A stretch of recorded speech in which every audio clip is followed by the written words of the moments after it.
سلام، من سپیدم و به کانال یوتیوب من خوش اومدین. امروز میخوایم یک کیک هویج بادوم با بافت و عطر معرکه درست کنیم. قبل از هر چیزی کانال من رو سابسکرایب کنید و اون زنگوله بالا رو بزنید تا شما اولین نفری باشین که از ویدیوهای جدید من با خبر میشین.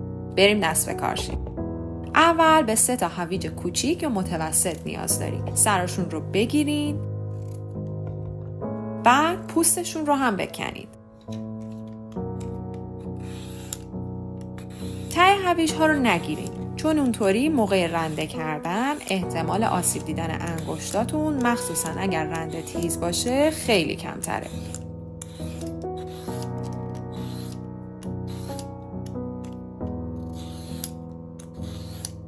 بعد هم رنده درشت کنید.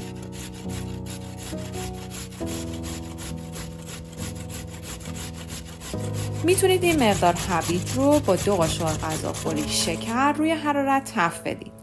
بعد بذارید خنک شه. بعد به مایه کیک اضافه کنید. ولی خام هم بریزین هیچ مشکلی نداره.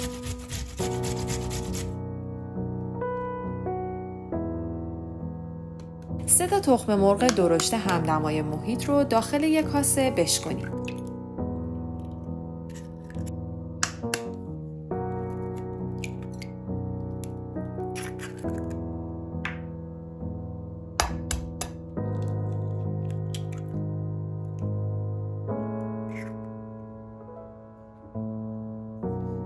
بهش 2/3 پیمونه شکر، نصف قاشق چایخوری وانیل اضافه کنید. بعد هم حسابی مخلوطش کنید تا حجمش 2 برابر بشه. من از شکر میوه مانک فروت استفاده کردم که کالری و قند اون 0. ولی اگر شما رژیم خاصی رو دنبال نمی کنید همون شکر معمولی بریزید چون بافت کیک با شکر سفید معمولی بهتر میشه.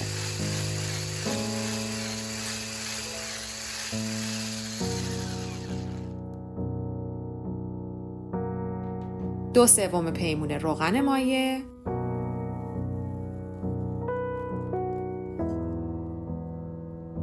یک پیمونه شیر. بعد در حد مخلوط شدن هم میزنیم. نیاز نیست خیلی هم بزنیم. حتما برام کامنت بذارید طرفدار چه مدل کیک هایی هستین و دوست دارین چه آموزش هایی براتون بذارم. اگرم به آموزش های مافین و شیرینی های کوچیک علاقه‌مندین حتما به پیجم سر بزنید که یه عالمه چیزای خوشگل و خوشمزه است. حالا نوبت مخلوط کردن مواد خشکه.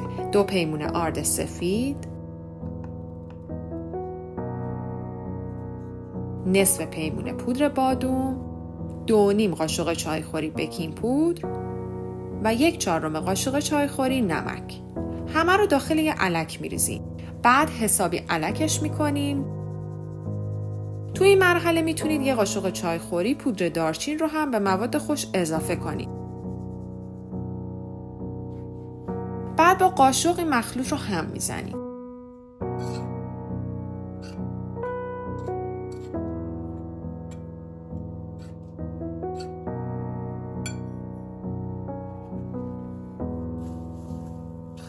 حالا تو چندین مرحله مواد خوش رو به مایه کیک اضافه کنید و آروم آروم دورانی هم بزنید.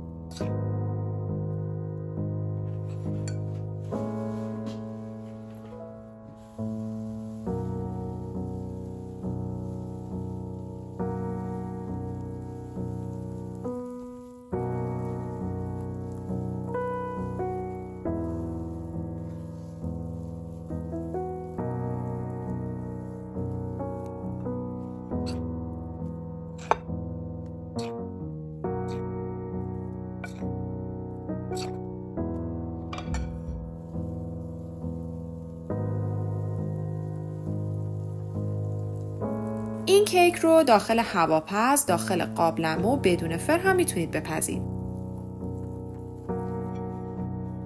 اگر دوست دارید آموزش داخل قابلمه بدون فرش رو بدونید حتما برام بنویسید تا آموزشش رو براتون بذارم.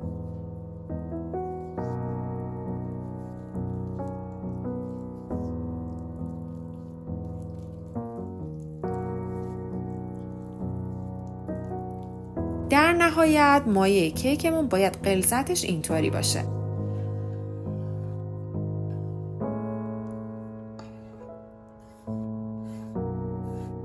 در آخرم هویج رنده شده بریزید. کمی دارچین رو با لیسک هم بزنید. من این قسمت رو اشتباهی ریکورد نکردم ولی بهش 1 قاشق چای خوری پودر دارچین زدم و آروم هم زدم. بازم غلظت مواد رو بهتون نشون میدم.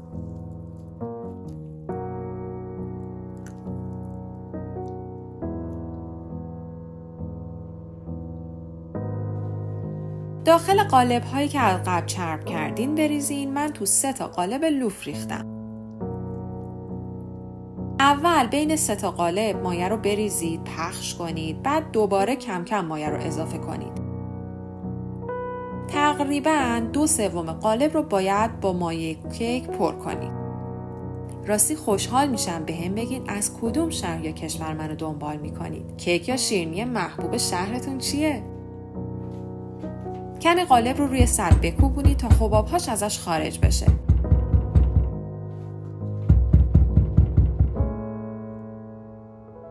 روش هم پرک بادوم یا بادوم درشت بذارید. بعد بره تو فر از قبل گرم شده با دمای 180 درجه برای فرهای گازی و 160 درجه برای فرهای برقی. حدوداً 40 تا 45 دقیقه زمان میبره تا کیکتون بپزه. ولی حتما بعد از 40 دقیقه با سیخ چوبی تست کنید. اگر به سیخ چوبی نچسبید یعنی حاضر. ترک خوردن روش هم کاملا طبیعیه. زیبایی بعضی کیک‌ها به ترکشونه. اجازه بدید کاملا سرد بشه، بعد از قالب بیرون بیارید و برش بزنید. من بازم هول بودم، سریع برش دادم. اگر تا اینجا همراه من بودین لایک و سابسکرایب کنید که کلی انرژی میگیرم. بریم کیکمون رو برش بدیم. وقتی که کیک داغ باشه اگر اون رو برش بدین داخلش خمیری میشه. بهتره که سرد باشه.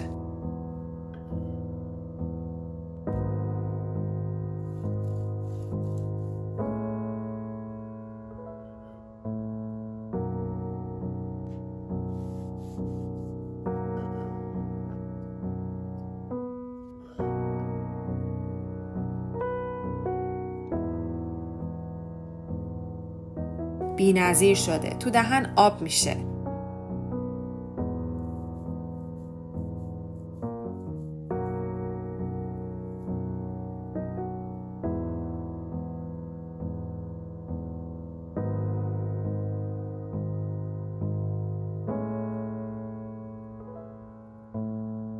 مرسی که تا آخر این ویدیو با من همراه بودین. تا ویدیوهای بعدی خداحافظ.